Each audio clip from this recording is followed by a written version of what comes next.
It's Beer O'Clock on Real Ale Craft Beer. Today we're going to peer from Lost and Grounded, and this is a bottle of their Keller Pils.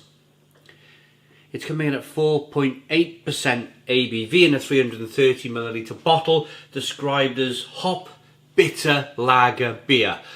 White bottle cap on this one. You can see the condensation on the bottle.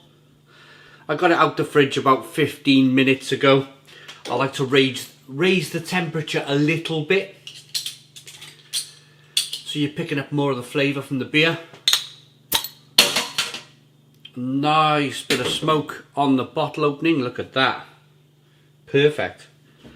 Beer in the glass, using my Italian Beer Ferrara glass. They make some fantastic lagers in Ferrara, northern Italy. It's about an hour's drive from Milan, is the city of Ferrara. But we're not here to talk about my Ferrara glass today. We're here to talk about this Keller Pils from Lost and Grounded.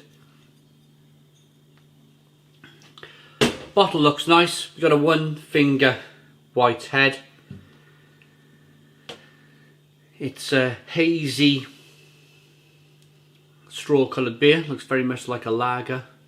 Slow moving carbonation. Let's get the aroma.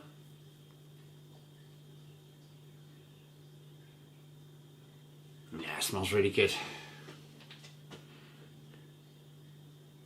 I'm a big fan of this brewery, Lost and Grounded. They produce some really good beers.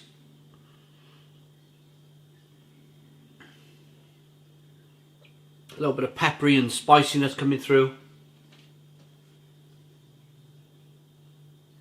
A little bit of lemon. Now let's dive in.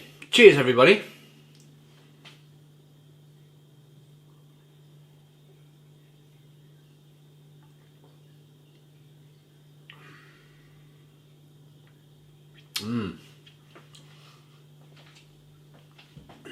Lovely, lovely, really refreshing.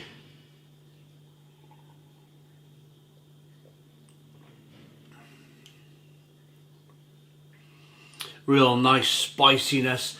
It's what I like about this beer is how crispy it is. It's got a real clean crispness to it. Now, 3 weeks ago I went to Germany and drank some just amazing beers in Germany. Some fantastic Weiss beers and lagers and Helles. Helles seemed to be the beer style that everybody wanted to talk about in Germany, because I think Pilsner in Germany has been around for quite some time now. But the Helles, which for me is a Pilsner, but it's not as bitter. It's a little bit more sweetness coming through. That was the beer that everybody wanted to drink and brew. This reminds me of a Helles lager, even though they put it down as a Keller Pils. It's got a lovely crisp, clean Helles lager feel to it, but with that kind of lovely bitterness. But it's not overly bitter, it's not too bitter.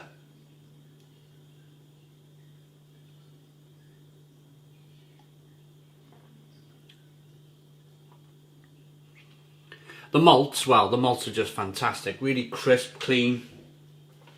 A little bit of sweetness coming through. Slight wafer-like flavours coming through from the malt. They've chosen, it's bound to be a Pilsner malt. But they've had I'll get my words out now in a minute. They've had hundreds of years to perfect this style of beer in Germany. Another thing I wanted to talk about was, while I was in Germany, I come across this fascinating gentleman who, we were in Brewery in Hamburg in Germany. And this guy did a talk on beer. I wasn't part of the talk, I came in at the end. But when he finished, he was just sitting there having a beer, and I was introduced to him, and he gave me 3 bottles of Dortmunder export beer. And we had a fascinating conversation about how these Dortmunder export beers were exported all over the world, and it was the biggest beer style in the world, all over Europe, for hundreds and hundreds of years. And then, of course, the reason why I'm mentioning this now is because we're drinking a Pilsner. The Pilsner breweries of Warsteiner and a few other breweries were kind of quietly doing their own thing, producing Pilsners. And then all of a sudden it exploded. And these breweries, classic tale, this is a classic tale in the brewing industry. The classic old Dortmunder breweries, who were producing this sweet export lager or beer, were doing nothing. They were just doing nothing. They were just carrying on doing what they were doing, nice and comfortable. And then all of a sudden, the Pilsner style just overtook, and that was it. It was done. It was done. It was finished. It was that beer style. Now, I bet very many of you have tried a Dortmunder export, but it seems like we've gone through that very phase here and now. We've gone through that kind of phase almost with the New England IPA. Everybody wants to drink New England IPA these days, and the regional brewers in the UK have just done nothing. They've just done nothing to defend themselves. They're carrying on brewing their biscuity, bready best bitters. And I know this is a review of a Keller Pils, but all of this kind of stuff that I've been told, and I just thought I'd bring it to you, shared it with you. Can they save themselves? Or will it be too late? I think it'll be too late. What happens is that regional breweries, let's say Marston's, they have a massive pub estate. Green King have a massive pub estate. They're selling lots of food. They sell a little bit of beer. They're not that interested in their beers anymore. And they just don't need to look. They don't need to look at the competition anymore. Or they think they don't need to look at the competition anymore until, again, it's too late. Until the market's that big that they can't defend themselves anymore. And I think that's going to happen in the next year or two with the New England IPA style of beer. It's going to completely wipe away your Green Kings and your Marstons, as the Dortmunder export style was swept away by the Pilsner style of beer. I'm ready to rate this now.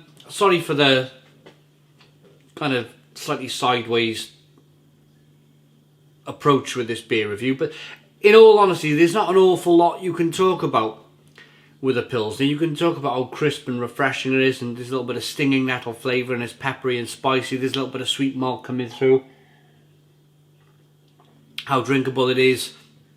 How many more you'd want to drink. But that's my normal beer review.